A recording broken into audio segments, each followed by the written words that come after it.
Going back to first things first, Undisputed is coming up after this show. Joy Taylor joins us. Joy, what are you and the guys talking about on the program today? Good morning, Jenna. Good morning, guys. Coming up on Undisputed, we'll discuss another amazing comeback by Tom Brady and the Patriots. And I'm sorry, CC, but we also have to talk about the Vikings and the Eagles. Plus, Snoop Dogg is live in studio with us today. We'll talk to him about the Patriots, LeBron, Lonzo, and a lot more. Undisputed is coming up next. Jenna, back to you and the guys. That is a good lineup, Joy. Thank you very much. We will watch that. Tell my boy Snoop I said, what's up? What up? He know. We're sticking with the Pats, and if they were worried about Tom Brady's hand, we certainly didn't know it was either, honestly, a paper cut or an amputation. We had no idea. That's how few details the team let out about his injury. Turned out he got about 10 stitches on his throwing hand, and it limited him, about 0%. In the win over the Jaguars. He threw for 290 yards and 2 touchdowns, and now he heads to his 8th Super Bowl. Oh, by the way, he turns 41 in August. Here he is after the game.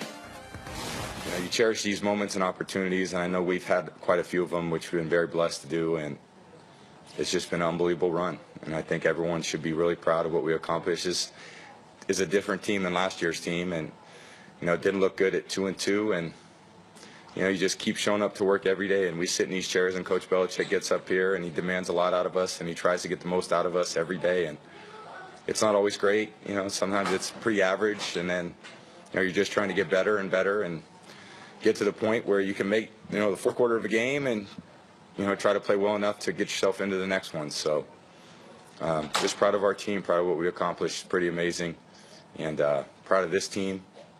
You know, great leadership, and it's just been a great year. See, he's such a remarkable athlete that even though the conversation seemingly is redundant with how good he is and how accomplished he is, and we seem to have it throughout the season, with every big win like this one yesterday, you know, it adds another layer of just what he's done and how impressive it is. Every time you hear Tom in a moment like this, too, and I appreciate it, that he does not take that moment for granted. He is addressing you as if he's never going to win a championship game again. He's never going to win a Super Bowl again. But also just how important each step that he takes, even though he's been to many Super Bowls. And that, it's just hard to be as professional. It's hard to keep the details and for the details to be important. Belichick and them are not creating new football ideas for Tom. Tom is playing with guys almost half his age. So for the ability for him to stay focused and motivated on a weekly, monthly basis, that to me is the tremendous skill that athletes typically, because as you get older, where your athleticism, you become less dependent upon that. At quarterback, it's really one of the only few positions where you can continue to thrive, because it's not about athletic ability. It's about composure. It's about accuracy. It's about being able to lead guys and guys to be able to have faith in you. So what Tom is doing is amazing to me. And I think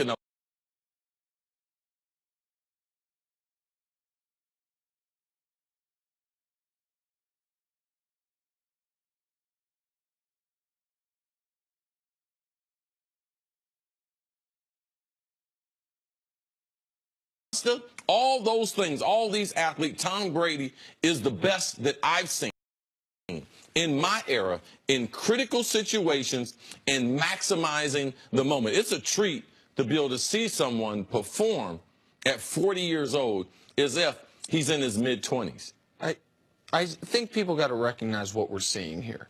It might sound weird coming from me, because coming into this year, I thought this was the year Father Time was going to get him. 40-year-old, I knew all the history about the 40-year-old quarterbacks, and none had ever even had a winning record, much less make or win a Super Bowl. But going into this year, I thought Tom Brady was already the greatest quarterback ever. In fact, if Tom Brady had retired 2 years ago, 2 Super Bowl appearances ago, 1 Super Bowl win ago, he would have been the greatest quarterback ever. But what we saw in the fourth quarter yesterday, the only reason it's not jaw-dropping is because of what the Pats have done and Brady has done recently.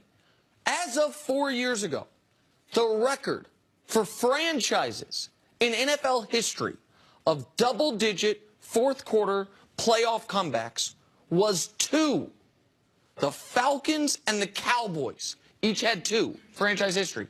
The Pats have 3 in the last 4 years, 2 in the Super Bowl, 1 yesterday. Show America what the Pats and Brady have done in the fourth quarter of the last 2 Super Bowls and yesterday, where they're trailing by double digits. How about you win 53-3 in 3 quarters plus an overtime?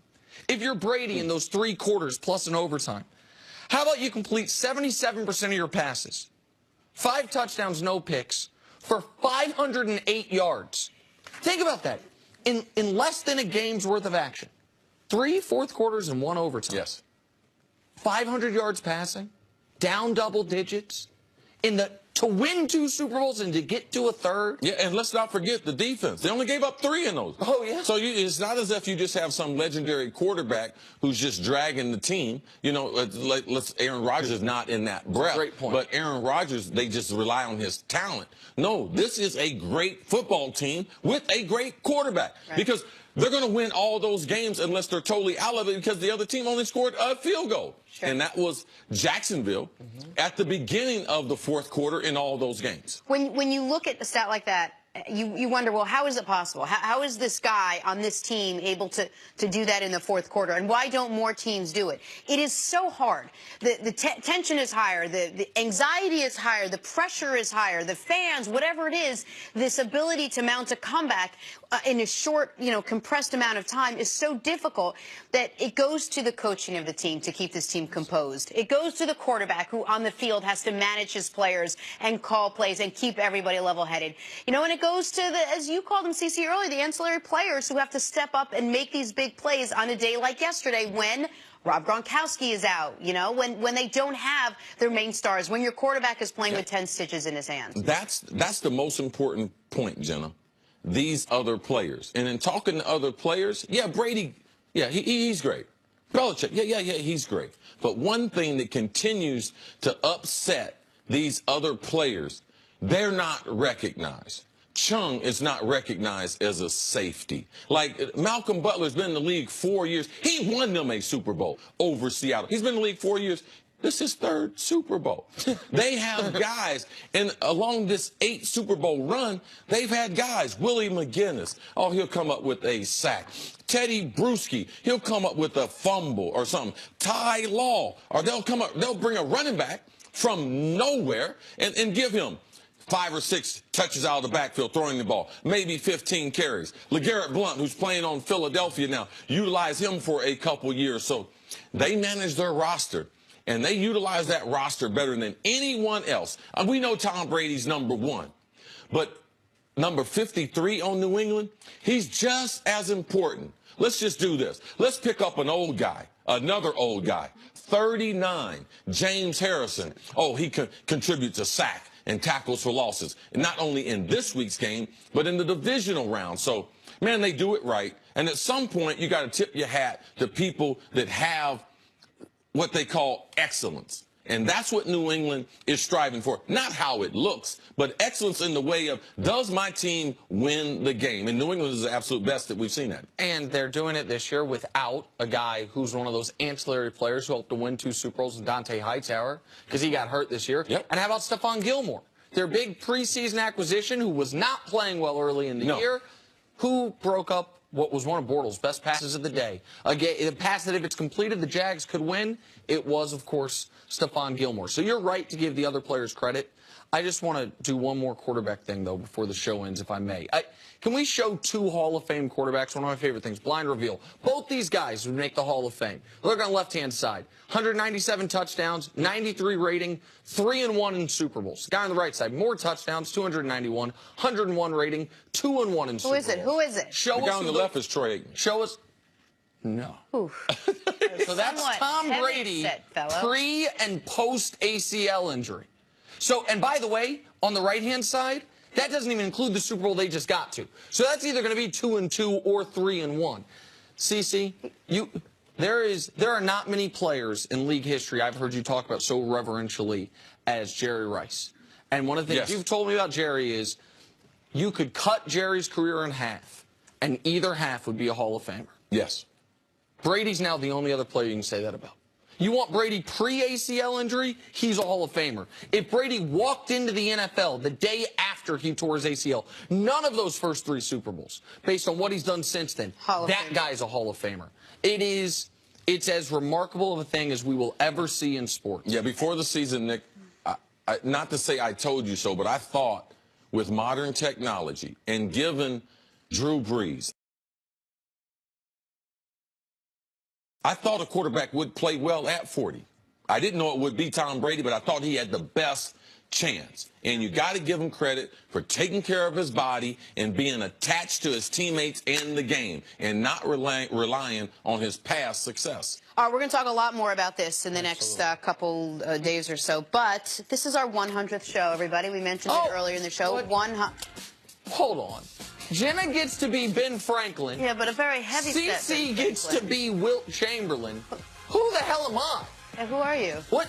Hold on. So there's Jenna. That looks good. Ben Franklin. It doesn't look good, well, but it's something. Recognizable. There's CC. CC, that's impressive. There's Wilt. Yeah. That's great. Good. Hold on. Who am I? You're a good-looking guy with a head of hair. Selling a T-shirt? I wouldn't have picked that white guy. I wouldn't have picked him. Listen, I like you with hair. I'm just going to go on record. Undisputed. We're back for tomorrow. Undisputed starts right now.